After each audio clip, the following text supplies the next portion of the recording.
Assalomu alaykum va rahmatullohi va barakatuh. Dada yaxshimisiz? Sizimsiz charchamasdan. Kecha jumalarni o'qib, abla siz ham yaxshimisiz? Yuribsizmi? O'ylayapmancha bitib qopti-ku. Mazani yaxshimi? Charchamasdan. Dada yaxshimi? Xudo xolisi u yoqdimi? Duo qilibsizmi? O'zingiz ham yaxshimisiz? Kecha Zarkenga chiqib ketib qolibsiz, juma o'qigandim, Muhammad Sodiqqa berib qo'ysam, dadam ketdilar dedi. O'zingiz yaxshimisiz axir? Yaxshimiz. Qorlar yog'ib tashladi, yana 20 santimetr qilib, qalin qilib.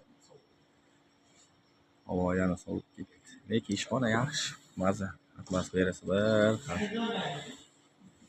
O'zingizni ehtiyot qilinglar, mayli, baxtingiz sog' bo'linglar. Muhammad Erxon ham gapirib turaversan, hadi Muhammad Sodiqqa videoga olsa qovog'ini solavermasdan. Buni o'zobisi. Bitta Muhammad Sodiqqa ham salomatlikni. Muhammad Toha ham. Yaxshimi ham Muhammad Yosin? Qolganlar ham hamma yaxshi. O'zingizni ehtiyot qilinglar, dadajonim, onajonim. Baxtingiz sog' bo'linglar. Sizlarni yaxshi ko'raman. Assalomu alaykum va rahmatullohi va barakatuh.